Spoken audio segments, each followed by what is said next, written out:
मित्रांनो, एक असा पदार्थ आहे जो जगात सर्वात जास्त ब्रेन स्ट्रोक आणि हार्ट अटॅकसाठी जबाबदार असतो.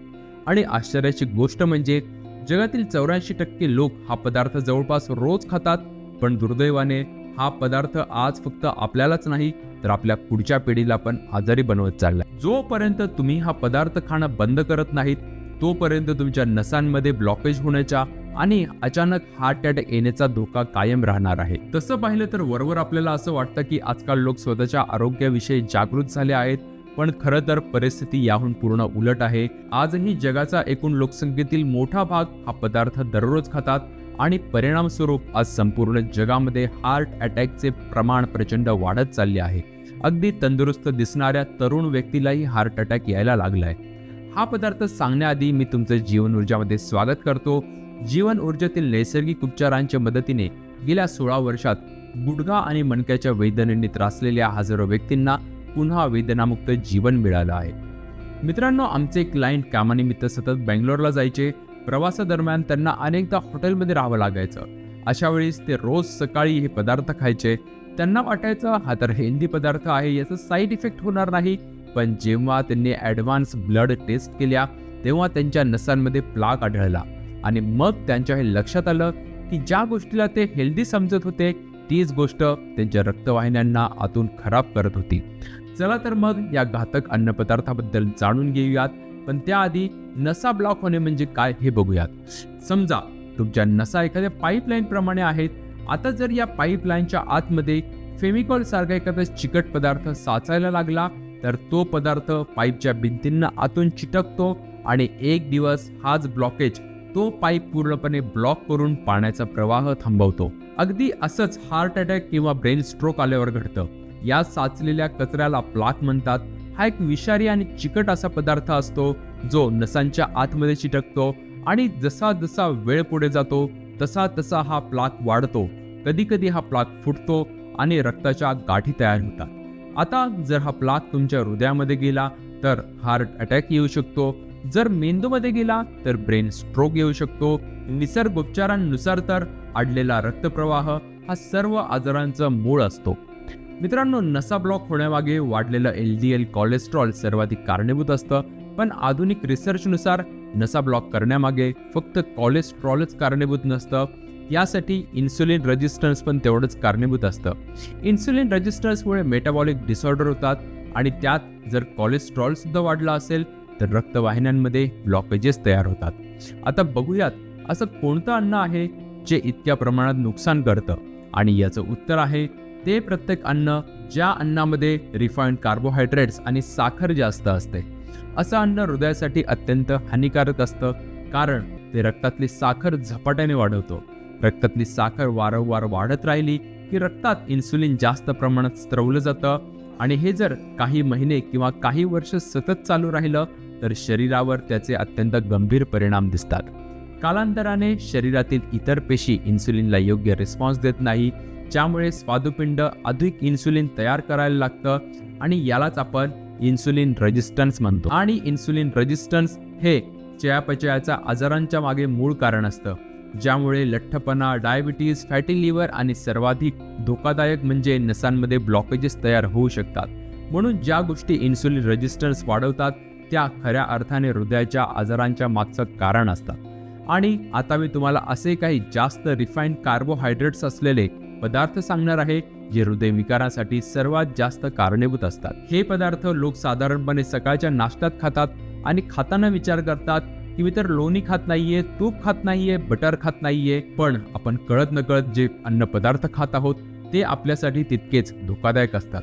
मित्रांनो, ब्रेड, खारी, टोस्ट, कॉर्नफ्लेक्स हे प्रक्रिया केलेले पदार्थ नेहमी नाश्त्याचा योग्य ऑप्शन म्हणून विकले जातात. असं म्हटलं जातं की हे तुमच्या आरोग्यासाठी चांगले असतात. तुम्ही चोकोज किंवा कॉर्नफ्लेक्सच्या जाहिराती तर बघितल्या असतील. बघून असं वाटतं यांच्यापेक्षा हेल्दी नाश्ता आपल्यासाठी कुठलाच नाहीये. पण खरं तर हा नाश्ता आपल्या नसांना ब्लॉक करतो. याप्रमाणे चॉकोज, आर्टिफिशियल ज्यूस आणि आणखी बऱ्याच गोष्टी आपण हेल्दी समजून आपल्या मुलांना सुद्धा खायला घालतो. पण जर तुम्ही त्यांच्या पौष्टिकतेकडे बघितलं तर तुम्हाला हे दिसेल की यामध्ये खूप जास्त प्रमाणात कार्बोहायड्रेट्स असतात आणि फायबरचं प्रमाण जवळपास नसतंच. आणि सर्वात भयानक गोष्ट म्हणजे या पदार्थांमध्ये एक गुप्त रसायन असतं ज्याचं नाव आहे ट्रायपोटॅशियम फॉस्फेट, जे वॉशिंग पावडर बनवताना सुद्धा वापरलं जातं. विचार करा, काय दिवस आले आहेत. जे केमिकल कपडे धुण्याच्या पावडरमध्ये वापरलं जातं तेच केमिकल आज आपल्या मुलांच्या अन्नामध्ये आलंय. आणि गोष्ट फक्त या केमिकलची नाहीये. तुम्ही दररोज खात असलेली साखर आणि रिफाईंड तेल, फास्ट फूड तुमच्या रक्तातील साखर झपाट्याने वाढवतात. जेव्हा रक्तातलं साखरेचं प्रमाण 140 पेक्षा जास्त वाढतं त्यावेळेस नसांच्या आतल्या स्तरामध्ये दाह तयार होतो, ज्यामुळे रक्तवाहिन्यांमध्ये प्लाक तयार होतो. आता आपण दुसऱ्या भागाबद्दल बोलूया, जो आहे पॅक केलेल्या फळांच्या रसाचा किंवा शीतपेय किंवा फ्लेवर्ड लस्सीचा. या सर्व गोष्टी देखील आपल्याला निरोगी म्हणून विकल्या जातात आणि आपल्यालाही या निरोगीच वाटतात. पण जेव्हा आपण अख्खी फळं खातो तेव्हा त्यांच्यातून शुगर बरोबर फायबर सुद्धा मिळतं. फायबर म्हणजे असे तंतू असतात जे साखर आणि कार्बोहायड्रेटच्या शोषणाला स्लो डाऊन करतात, ज्यामुळे आपलं लिव्हर, पॅनक्रियाज, हार्ट असे व्हायटल ऑर्गन्स सुरक्षित राहतात. खूप पालक त्यांच्या मुलांना हे रस प्यायला देतात, असं समजतात की हे मुलांच्या आरोग्याला हेल्दी आहे आणि यातून त्यांना विटॅमिन्स आणि जीवनसत्व मिळतील. पण खरं तर मुलं मोठी झाल्यावर याने त्यांच्या आरोग्याचं मोठं नुकसान होतं. पण आता प्रश्न आहे, या अनहेल्दी पदार्थांना हेल्दी समजून आपण खात आहोत, आपण फसत आहोत, तर यामागचं काहीतरी कारण पण असणार आहे. कंपन्यांच्या दिशाभूल करणाऱ्या जाहिराती हे या सगळ्या मागचं सर्वात मोठं कारण आहे. ज्यूस, बिस्किटं आणि साखरेचं पेय ज्या कंपन्या बनवतात त्या कोट्यावधी रुपयाच्या मोठ्या कंपन्या आहेत. त्या जाहिराती करून आपल्याशी हुशारीने संवाद साधतात आणि खात्री देतात की आमची उत्पादनं तुमच्यासाठी अत्यंत सुरक्षित आहेत, आरोग्यदायी आहेत. तुम्हाला आठवत असेल, real juice, Amul milk, cornflakes, milkshake, lassi यांच्या जाहिराती आपल्याला खूप प्रभावी करतात. पण खरं तर हे आहे की या सर्व गोष्टी अनहेल्दी आहेत आणि कंपन्यांना तुमच्या हेल्थची नाही तर त्यांच्या प्रॉफिटची चिंता असते. म्हणूनच आज हे सगळं चाललं आहे. तसं तर मी या प्रॉडक्टच्या विरोधात नाहीये. तुम्हाला जर हे पदार्थ चांगले वाटत असतील तर कधीतरी तुम्ही यांना खाऊ शकता, पण असं समजू नका की या वस्तू हेल्दी आहेत. प्रॉब्लेम तर तेव्हा चालू होतो जेव्हा आपण अनहेल्दी वस्तूंना आरोग्यदायी समजून खातो.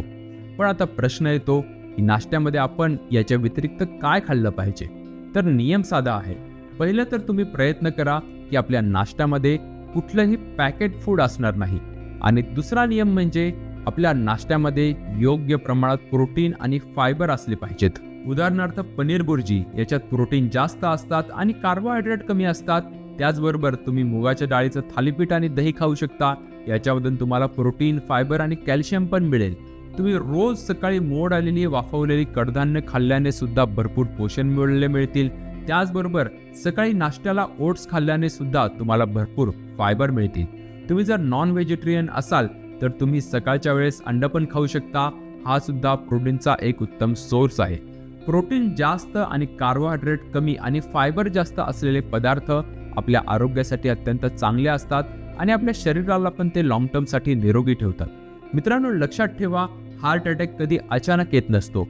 आपण म्हणतो की हार्ट अटॅक अचानक आला, पण नसा आतमधून खूप दिवसापासून ब्लॉक होत असतात आणि त्याच्यानंतर शेवटी आपल्याला हार्टचा प्रॉब्लेम होतो. तुम्हाला आज हार्टचा प्रॉब्लेम आहे का नाही याने काही सुद्धा फरक पडत नाही, पण भविष्यात तुम्हाला आणि तुमच्या कुटुंबाला हार्ट अटॅक पासून वाचण्यासाठी आजच ठोस पाऊल उचलणं गरजेचं आहे. व्हिडिओला नक्की शेअर करा त्या लोकांसोबत जे चुकीच्या नाश्ता करतात आणि स्वतःला हेल्दी आणि स्मार्ट समजतात. त्याचबरोबर तुमचे गुडघे झिजले असतील, स्लीप डिस्क, सायटिका किंवा गुडघ्याचे कॉम्प्लिकेटेड त्रास असतील तर एकदा जीवन ऊर्जा अस्थि चिकित्सालयात येऊन गुडघे आणि मणक्यांसाठी विशेष रूपाने बनलेल्या प्रभावी नैसर्गिक उपचारांची जरूर माहिती घ्या. साल 2009 पासून हाडांच्या वेदनेने त्रस्त हजारो व्यक्तींना जीवन ऊर्जाचा मोठा फायदा झाला आहे. जर योग्य वेळी तुम्ही जीवन ऊर्जाला संपर्क केला तर तुमच्या आयुष्यातही पुन्हा एक नवीन आनंद येईल.